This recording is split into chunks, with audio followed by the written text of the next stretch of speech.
विद्यार्थियों, नवांकुर डिजी लेसन में आप सभी का स्वागत है। हम पढ़ रहे हैं इलेक्ट्रोकेमिस्ट्री और इलेक्ट्रोकेमिस्ट्री में आज हम जिस विषय पर बात करने वाले हैं वो है cell and batteries.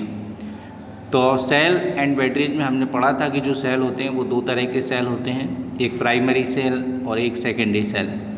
Primary cell हम उन सेलों को कहते हैं जो यूज़ एंड थ्रो सेल होते हैं, मतलब जिन्हें एक बार प्रयोग में लाए जाने के पश्चात फिर से प्रयोग में नहीं लाया जा सकता, फिर से यूज नहीं किया जा सकता, प्राइमरी सेल कहलाते हैं। और ऐसे सेल का जो एग्जाम्पल है वो है ड्राई सेल। दूसरे प्रकार के जो सेल हैं वो हमारे सेकेंडरी सेल हैं। और सेकेंडरी सेल हम ऐसे सेलों को कहते हैं जो रिचार्जेबल होते हैं, यानी जिन्हें हम एक बार प्रयोग में लाने के पश्चात फिर से प्रयोग में ला सकते हैं, बार बार चार्ज कर सकते हैं।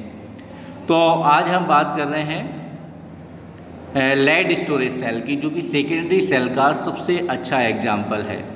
तो जो लेड स्टोरेज सेल होते हैं वो ये देखिए आप, लेड स्टोरेज सेल कुछ सेल हैं, कुछ आपके सेकेंडरी सेल हैं जिनका हम डेली लाइफ में कई तरह से यूज करते हैं। कैमरा फ़ोन में यूज करते हैं, साथ कैमरा में यूज करते हैं। मोबाइल के अंदर जो बैटरी होती है वो भी एक तरह की आपकी सेकेंडरी सेल का ही एग्जाम्पल है ना। तो जितने भी आपके ऐसे सेल जिन्हें हम फिर से चार्ज कर सकें, इसमें कुछ सेल ऐसे हैं जिन्हें फिर से चार्ज नहीं कर सकते, लेकिन कुछ सेल आप ऐसे देख पा रहे हैं जिन्हें हम बार बार प्रयोग में ला सकते हैं, सेकेंडरी सेल कहलाते हैं। तो सेकेंडरी सेल कैसे बनेगा, तो हमें पता है कि एक सेकेंडरी सेल एक इलेक्ट्रोकेमिकल सेल का ही एग्जाम्पल है। इसमें हम इलेक्ट्रिक एनर्जी को, इसमें केमिकल एनर्जी को हम इलेक्ट्रिक एनर्जी में चेंज करते हैं। और एक सेल को बनाने के लिए हमें एनोड चाहिए होता है, कैथोड चाहिए होता है, एक इलेक्ट्रोलाइट चाहिए होता है, और प्लस से हम माइनस को, इलेक्ट्रोड को क्या कर देते हैं, जोड़ देते हैं। तो यहाँ पर जब हम कई सारे सेलों को आपस में जोड़ लेते हैं तो एक बैटरी बन जाती है, और बैटरी से हम ज़्यादा ईएमएफ प्राप्त कर सकते हैं। लेड स्टोरेज सेल जो होते हैं उसके एक सेल का जो इलेक्ट्रोमोटिव फोर्स होता है, जो विद्युत वाहक बल होता है, या उससे जो एनर्जी मिलती है वो 2 वोल्ट मिलती है। ऐसे 3 या 6 सेलों को जोड़कर हम 6 या 12 वोल्ट की बैटरी प्राप्त कर सकते हैं। मतलब एक सेल से, जिसमें एक एनोड एक कैथोड हो, हमें 2.0 वोल्ट मिलेगा। लेकिन अगर हम 3 एनोड 3 कैथोड लगाएंगे तो हमको 6 वोल्ट मिलेगा, और अगर हम 6 एनोड 6 कैथोड लगाएंगे तो हमको 12 वोल्ट की बैटरी मिल जाएगी। तो एक सेल का विद्युत वाहक बल, एक सेल का इलेक्ट्रोमोटिव फोर्स जो होता है वो 2.0 वोल्ट होता है, लेकिन 3 या 6 सेलों को जोड़कर हम 6 या 12 वोल्ट की बैटरी ले सकते हैं। तो यहाँ पर अब हम स्ट्रक्चर की तरफ चलते हैं कि लेड स्टोरेज जो सेल जो होता है उसका स्ट्रक्चर कैसा होता है। तो यहाँ पर आप लेड स्टोरेज सेल का डायग्राम देख पा रहे हैं कि यहाँ ग्लास वेसल है, एक कांच का बर्तन है। एनोड बनाने के लिए यहाँ पर आपको PbSn का एक एलॉय लेना पड़ेगा, एक जाली लेना पड़ेगी। लेड और टिन से बनी हुई मिश्र धातु की एक जाली लेंगे, और एनोड बनाने के लिए लेड को उस जाली में भर देंगे। कैथोड बनाने के लिए भी हमें PbSn की ही मिश्र धातु की जाली लेना पड़ेगी, और उसमें हम लेड ऑक्साइड का चूर्ण भर देंगे। एनोड बनाने के लिए लेड भरेंगे और कैथोड बनाने के लिए लेड ऑक्साइड भरेंगे काहे के अंदर, PbSn, Pb मतलब लेड और Sn मतलब टिन। तो लेड और टिन से बनी हुई मिश्र धातु की जाली में लेड भरकर एनोड और लेड ऑक्साइड भरकर हम कैथोड का निर्माण करेंगे। विद्युत अपघट्य के रूप में हमें इसके अंदर H2SO4 बनना है, जिसका कंसंट्रेशन 38% होगा। तो इस तरह हम एक सेल प्रिपेयर कर लेते हैं। अब सेल के अंदर क्या क्या केमिकल रिएक्शंस होती हैं, कौन सी रेडॉक्स रिएक्शंस होती हैं, वो हमें देखना है। तो इस पूरे सेल की प्रोसेस में, रेडॉक्स प्रोसेस में जो H2SO4 है, इसके हम 2 मोल मान के चलेंगे कि हमारे पास H2SO4 के कितने मोल रिएक्शन में दिखाने के लिए हम यूज करेंगे 2 मोल। तो सोचो कि 2H2SO4 जब आयनों में टूटेगा तो हमको 4H पॉजिटिव देगा और 2SO4 माइनस देगा। मतलब H2SO4 डिकम्पोज होकर हमें 4 पॉजिटिव हाइड्रोजन आयन देगा और 2 सल्फेट आयन देगा। ये रिएक्शन में कैसे पार्टिसिपेट करेंगी अब हमें देखना है। तो सबसे पहले रिएक्शन में जो आपका लेड है, ये Pb, ये चूँकि हमें 2 सल्फेट मिल रहे हैं इसलिए ये 1 सल्फेट के साथ रिएक्शन करेगा। अब जब लेड सल्फेट के साथ रिएक्शन करेगा तो सल्फेट के ऊपर तो माइनस है, लेकिन लेड के ऊपर प्लस नहीं है और प्लस ही माइनस से जुड़ सकता है, तो लेड को पहले प्लस में बदलना पड़ेगा और लेड जब प्लस में बदलेगा तो वो 2 इलेक्ट्रॉनों को बाहर करेगा और खुद प्लस में बदल जाएगा।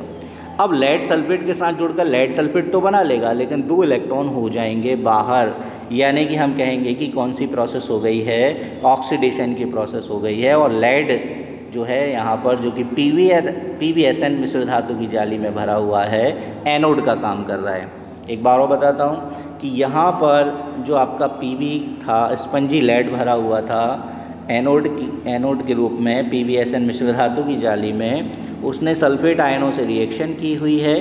लेकिन Pb तभी सल्फेट से जुड़ सकता है जब वो प्लस आयन में बदले, और प्लस में बदलने के लिए उसने 2 इलेक्ट्रॉन बाहर किए हैं। तो Pb डबल प्लस और SO4 आपस में जब रिएक्शन करेंगे तो लेड सल्फेट बन जाएगा, लेकिन 2 इलेक्ट्रॉन बाहर कर दिए हैं। और ये जो प्रोसेस है ये आपकी ऑक्सीडेशन की प्रोसेस कहलाएगी, और जिस इलेक्ट्रोड पर ऑक्सीडेशन की प्रोसेस हुई है उसे हम एनोड कहेंगे। तो यहाँ पर जो लेड है वो एनोड के रूप में काम कर रहा था, ठीक है।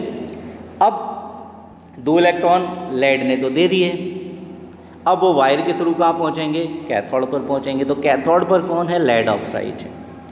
तो अब ये जो लेड ऑक्साइड है कैथोड पर है, जो कि अभी सॉलिड फेज में है। अब हमने देखा था कि इस रिएक्शन में हम कितने H2SO4 ले रहे हैं, 2। तो हमें कितने पॉजिटिव आयन मिलेंगे, 4H पॉजिटिव। कितने सल्फेट आयन मिल रहे थे, 2, जिसमें से 1 हम यूज कर चुके हैं। अब हमारे पास 1 बचा है सल्फेट आयन और 4 बचे हैं H पॉजिटिव। तो ये दोनों के दोनों लेड ऑक्साइड से रिएक्शन करेंगे। 4H पॉजिटिव भी करेगा आपका, 1 जो सल्फेट आयन बचा है वो भी रिएक्शन करेगा, और 2 इलेक्ट्रॉन जो एनोड से आए हैं वो भी एक्सेप्ट किए जाएंगे। यानी यहाँ पर रिडक्शन की प्रोसेस होगी। कैसे होगी देखते हैं कि कैथोड में PbSN मिश्र धातु की जाली में भरा हुआ है लेड ऑक्साइड, जो कि सॉलिड फेज में था। सॉल्यूशन के अंदर H2SO4 के 2 मोल ले रहे हैं, तो 4H पॉजिटिव आयन अभी बचे हुए हैं। सल्फेट हमने एक एनोड पर यूज कर लिया, लेकिन एक अभी बचा हुआ है, और एनोड से आए हुए हैं 2 इलेक्ट्रॉन। ये सब आपस में रिएक्शन करेंगे। तो देखो क्या होगा, ये Pb एक बार फिर से सोचेगा कि सल्फेट के साथ जुड़ा जाए, लेकिन वही Pb को छोड़ने होंगे कितने इलेक्ट्रॉन, 2 इलेक्ट्रॉन। तो Pb डबल प्लस बनकर SO4 के साथ रिएक्शन कर लेगा, बना लेगा PbSO4। ये जो 2 इलेक्ट्रॉन हैं ये 4H पॉजिटिव ले लेंगे, और साथ ही एनोड से आए हुए 2 इलेक्ट्रॉन भी 4H पॉजिटिव ले लेंगे। और जब 4H पॉजिटिव ये 4 इलेक्ट्रॉन ले लेंगे तो वो हाइड्रोजन एटम में कन्वर्ट हो जाएंगे, और जब वो हाइड्रोजन एटम में कन्वर्ट हो जाएंगे तो ये 4 हाइड्रोजन ये लेड ऑक्साइड के बचे हुए 2 ऑक्सीजन से रिएक्शन कर लेंगे और बन जाएगा वाटर। इस तरह एनोड पर इलेक्ट्रॉन बाहर आएंगे और कैथोड पर इलेक्ट्रॉन स्वीकार कर लिए जाएंगे। एक बार फिर से बताता हूँ मैं कि एनोड पर क्या हुआ है कि जो Pb सॉलिड था उसने सल्फेट के साथ रिएक्शन की, सल्फेट आयन के साथ रिएक्शन की। Pb ने 2 इलेक्ट्रॉन छोड़े, सल्फेट के साथ जुड़ा, बन गया PbSO4 और 2 इलेक्ट्रॉन हो गए बाहर। ये प्रोसेस कहला रही है ऑक्सीडेशन, और एनोड पर हुई है। कैथोड पर क्या होगा कि लेड ऑक्साइड भरा था जो कि सॉलिड फेज में था, H2SO4 के 2 मोल ले रहे थे, इसलिए 4H पॉजिटिव आयन अभी हमारे पास हैं। सल्फेट का 1 हम ऊपर यूज कर चुके हैं, 1 हमारे पास बचा हुआ है, और ऊपर से आ रहे हैं ये 2 इलेक्ट्रॉन, तो ये भी स्वीकार कर लिए जाएंगे। रिएक्शन में क्या होगा, ये वाला Pb इस SO4 के साथ जुड़ेगा लेकिन 2 इलेक्ट्रॉन छोड़ेगा। वो 2 इलेक्ट्रॉन ये 4H पॉजिटिव लेंगे, 2 इलेक्ट्रॉन ये लेंगे, 4 हाइड्रोजन एटम बन जाएंगे जो कि ऑक्सीजन के साथ रिएक्शन करके बाई प्रोडक्ट के फॉर्म में 2H2O बना लेंगे, और Pb जो है वो SO4 के साथ बना लेगा PbSO4। इस तरह रिएक्शन होगी। अब एनोड पर 2 इलेक्ट्रॉन निकले और कैथोड पर वो ग्रहण कर लिए गए, इसलिए लास्ट में कुछ नहीं बचा, कैंसिल हो जाएंगे। अगर हम रिएक्शन का टोटल लगाएं तो क्या क्या बचा हुआ है वो देख लीजिए। Pb हमने लिया था जो कि सॉलिड फेज में था, हमने लेड ऑक्साइड लिया था, PbO2 लिया था जो भी सॉलिड फेज में था, साथ ही हमने 4H पॉजिटिव आयन यूज किए थे, और हमने 2 सल्फेट आयन, एक ये और एक ये 2SO4 माइनस यूज किए थे। तो बना क्या क्या, तो जो बना है वो एक PbSO4 ये बना है, एक PbSO4 ये बना है, 2 PbSO4 बनेंगे, और साथ में बनेगा 2H2O। यानी कि हमें क्या मिलेगा, हमें 2 मिलेंगे PbSO4 और साथ में 2H2O मिलेगा। तो इस तरह सेल के अंदर ये रिएक्शन हो जाएगी। तो ये था आपका लेड स्टोरेज सेल को बनाने के लिए हमें एक ग्लास वेसल की ज़रूरत होती है। एनोड बनाने के लिए PVSN मिश्र धातु की जाली में लेड भरा जाता है। कैथोड बनाने के लिए PVSN मिश्र धातु की जाली में लेड ऑक्साइड भरा जाता है। और जो विद्युत अपघट्ट लिया जाता है उसका जो कंसंट्रेशन होता है वो 38% होता है। लेड जो है वो सल्फेट से रिएक्शन करके लेड सल्फेट बनाता है, 2 इलेक्ट्रॉन बाहर करता है और फिर लेड ऑक्साइड 4H पॉजिटिव से और 1 सल्फेट आयन से और 2 इलेक्ट्रॉन लेकर लेड सल्फेट बना लेता है। रिएक्शन में आपको समझा चुका हूँ। तो ये है आपका lead storage cell, secondary cell, जिसे फिर से चार्ज भी किया जा सकता है। कैसे चार्ज किया जा सकता है वो हम अगले वीडियो में देखेंगे। और जो स्ट्रक्चर है और जो इसकी मैकेनिज़्म है, जो इसके अंदर होने वाली रेडॉक्स रिएक्शन है वो मैं आपको समझा चुका हूँ और आशा करता हूँ कि आपको समझ आया होगा।